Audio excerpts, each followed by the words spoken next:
Welcome to the third episode of Culture Together. Today we are going to talk about the most important aspect of our life, education.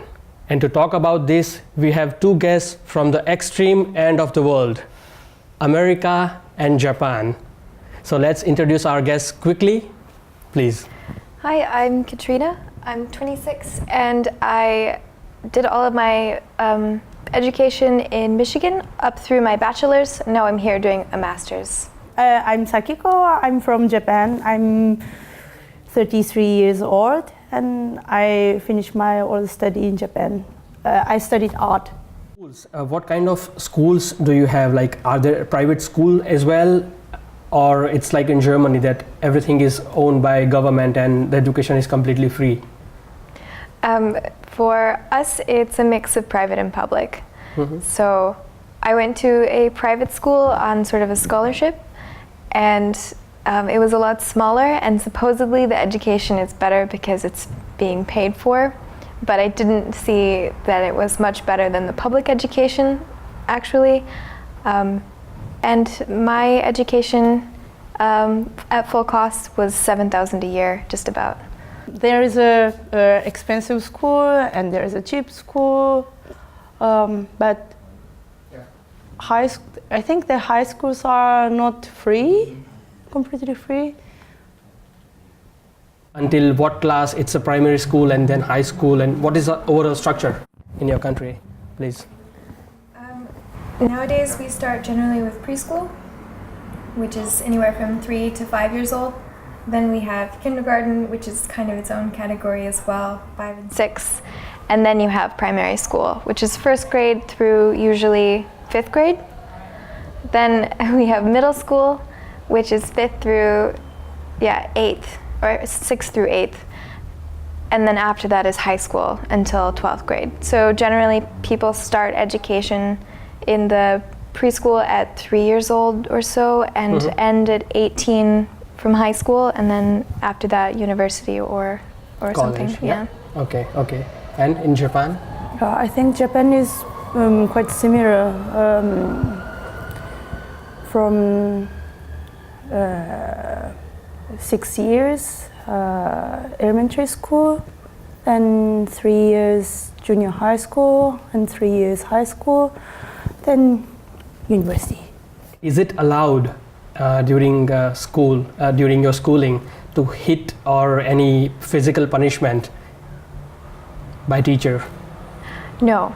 I'm pretty certain that there's no hitting allowed anymore. I believe in the past there's the classic, nun with the ruler, but that's not something that has happened since I was going to school. So, yeah, it's a funny question. In my schooling time, officially it's forbidden to hit the children, students, but I saw several times that the teachers hitting children, students, and in the high school time, I hit the teacher. Seriously? Yeah, that became a quite big problem. My hair was a little bit brown in here. This little tiny bit was a little bit brown, and the teacher, forced me to give them a certificate from the hairdresser, and I gave them. But one teacher said that you are not allowed to have such a brown hair. Mm-hmm. Cut your hair. Mm-hmm. I had so short hair that time, so if I cut my hair, I will lose my all hair. Mm-hmm. And I said, "What, you accept my paper? Why you just order me such a thing?" Then he started to hit me on the stage in front of everyone.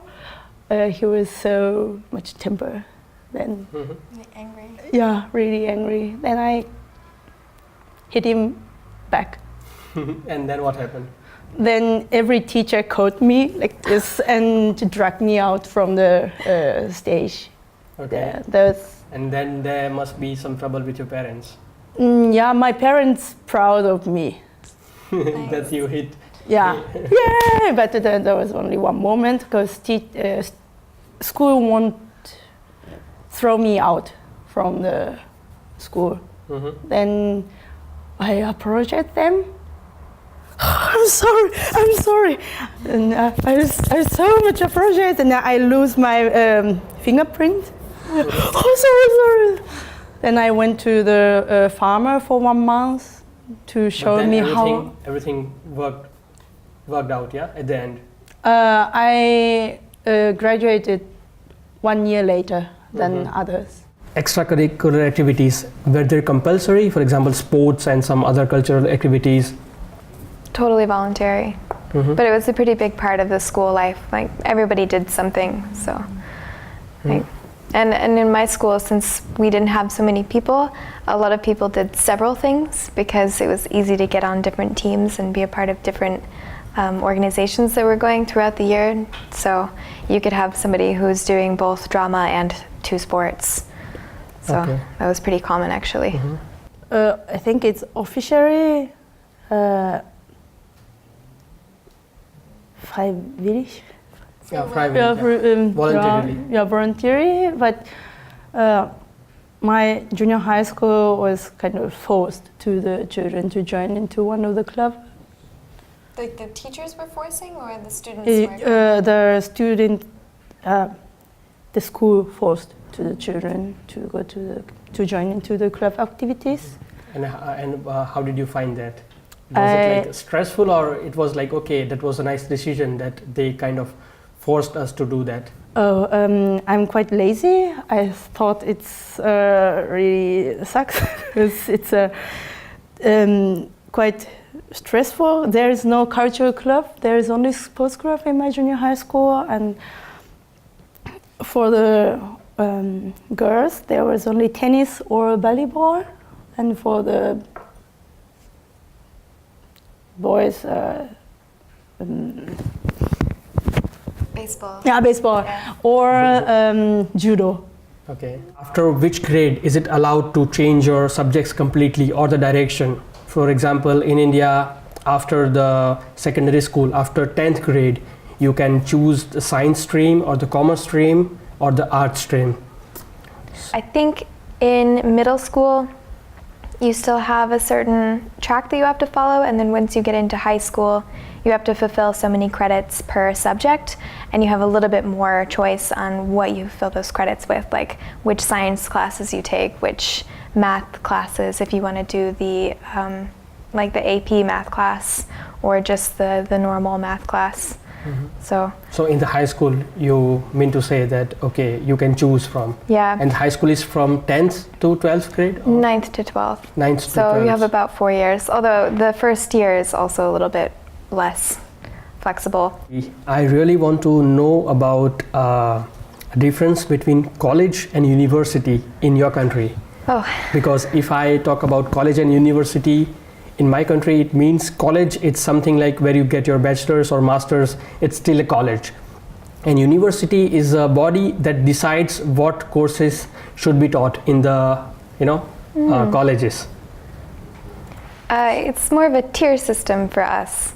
So in the States, you can call everything college and it's okay, but you can't call colleges universities because it's like colleges are generally community colleges, and they're much more small scale, like associate's degrees, which is only a 2-year program, or just, how do I say, the curriculum isn't as strong. It's not as prestigious. So if you go up to a university level, it's like only a 4-year program, and it's usually, it has a higher ranking, I guess, than any college. Some people like to go to college, like community college first for 2 years, because it's a lot less expensive and there are more of them, so usually you can find something that's close to home.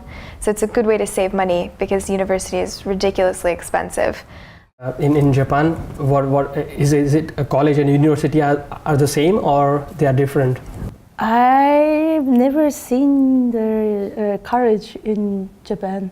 I don't know. So they are all universities? Yeah, I think all universities. High standards. I think that they just put a name in university, high or low. There's that. So there are only universities, yeah? There's only universities. And then is it expensive? As Katarina said that in America, if you really want to go to university, it's really, really expensive. Yeah, the public universities are not so expensive, but private universities are really expensive. Mm-hmm. So that is like India. For example, I did my bachelor's in a public college, I would say, not the university. And that was really, really, really cheap. For 6,000 Indian rupees, that is around 100 euros or something. Okay, that's like in 100 here. euros, I finished my bachelor's. Includes everything. Wait, all 4 years? All 4 years. Ooh. Just the coaching fees. Oh my gosh. Yeah. Wow. So that was a public one. But if I have done the same degree in the private one, it cost me like 20, 30 times. So do you think personally that this university ranking stuff, is it just a number, or does that really signify, say something about quality? I think those universities have a lot more money, and with more money you can afford better professors and quality. So yeah, but I mean, you also kind of have to be rich to get there, or really good at whatever you're doing, but usually rich, in my opinion. Yeah. I mean, what are the things that you really like about your education system in USA, and what are the things that you think that needs to be changed? Okay, I think it's extremely inflexible. And I don't think that's just the US, but education is very one note. You do it this way, you get this grade, which they've made up to be like some sort of fake currency for your ability to proceed, which isn't even a good way to measure how much you've learned in a classroom. I feel a lot of people get sort of kicked out who have had a lot of potential and they just didn't fit the system, so they don't get to be a part of it anymore. And Okay. I think in the US, because of the cost and the level that universities want to be attractive for students, I think the quality of education for what it was very good compared to other places. What are the plus and minus of your education system that you have gone through? I think the big problem in the Japanese education system is some students cannot keep up study in the same pace in one subject, like mathematics, like me. I couldn't study the same, I couldn't study with the other student. I was really bad in the mathematics, and I think in Germany the student couldn't reach to the river, have to repeat. But in Japan, everyone go up. Then I cannot keep up the next course. What is the thing that you really like about your education system? Did you have a cooking course or the house working course in America? Unfortunately. We had such a thing in the elementary school and junior high school, and I thought it's a total wasting of time. But now in Germany, I can live with that. I'm really glad that I had this kind of basic how to use a sewing machine. Yeah. Every boys and girls, everyone have to sew their own aprons and so. I totally forgotten how to use that, but now with that technique, I can sew my children's clothes. It helps me. That's nice. Yeah, that would have been cool to have a class like that. Yeah. Because I don't know how to sew. Yeah, and there was how to cut the wood. Oh yeah. How to use the saw and so. Right. Yeah. Just basic. Yeah, basic. With your hands. Basic. Yeah. That's good. And how many salt you can put on an egg. Really? Yeah, this course was in Japan. I think all Japanese studied that. Nice. As we know that America is birthplace of so many startups, including Google, Facebook, Microsoft, Uber, Intel, and the list goes on and on. So what is the reason that they were able to grow, this big? The U.S. grew as a world power also because of technology and of science and of being forward with that sort of stuff. And I think that the people who innovated these things had a lot of support from the people around them and from the money that was available. And I also think that the school system really sets people up to work in large companies. Part of the reason they developed this classroom structure was for factories. And so you have these students sitting in a classroom learning how to be a part of the larger organization. And you have some students, just even a couple, who have the ideas and are getting the money. So you have a really good, chemistry that kind of puts it together. Mm-hmm. So that means that this education system is not making entrepreneurs rather than good employees. Who make their dream possible. Yes, exactly. Mm-hmm. That's my take on it. Okay, yeah. And what do you think about Japan? I think that those companies that you said are really growing up around 60s and 70s, and this time lots of children has born after the war. Everyone tried to produce the children, and the after the war children are become a main worker in that time. So this population explosion in Japan, and also the Japanese education system was really fit very well with that growing population. Yeah. So I'm going to say it was the population and the education. Yeah, population and education. The education system in Japan is producing good worker and doesn't say not so much no, and try to follow the rule. There is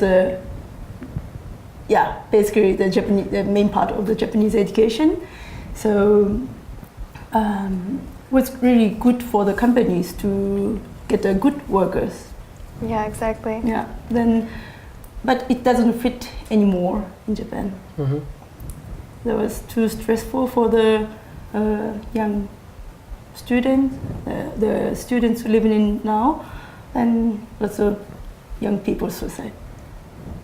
Okay. Suicide. We have lived enough here in Germany.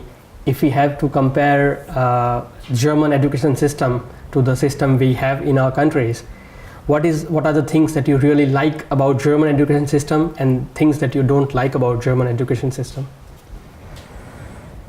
I feel like Magdeburg is I feel like my program that I'm doing here in Magdeburg is a little bit backwards when it comes to education. It's a lot of really strict lecture, no conversation. We're going to shove this information at you, and then you can spit it out on a single test at the end of the semester, and that's the whole thing.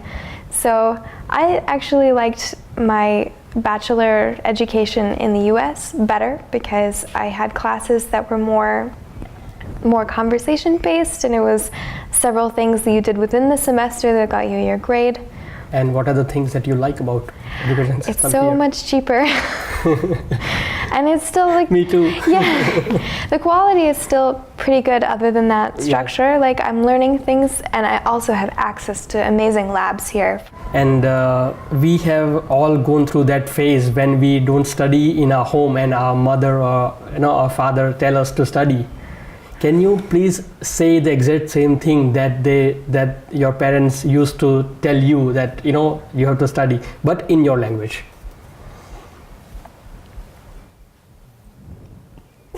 So I'm going to just say that in my language in you Japanese. have to study in Japanese. Yeah, exactly. And not like you have to study, but the exact same things that your parents used to tell you that. 漫画ばっかり読んでないで勉強しなさい。And what does that mean?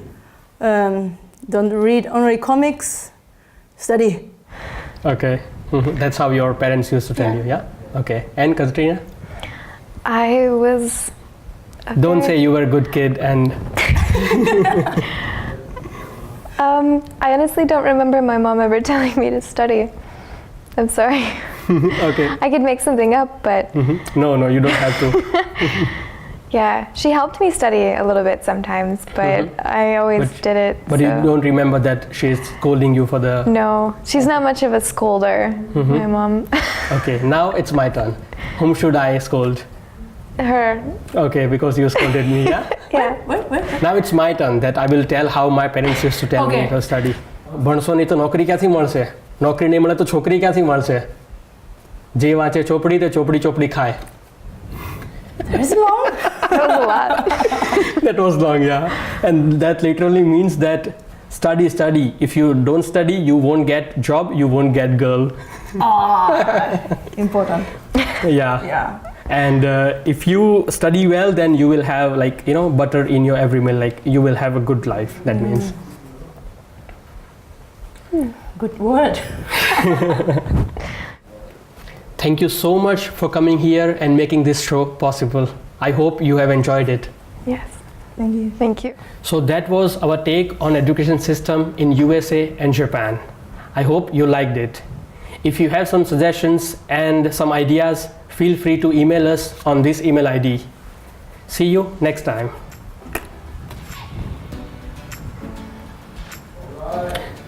Is it still on? Still on. Okay. See you next time. Because that's how I do it every time. Can I do it again? Yeah, okay. Oh man, I hate it. So that was our take on education system in USA and Japan. But it was very little, so okay, let's do it. So that was our take in education.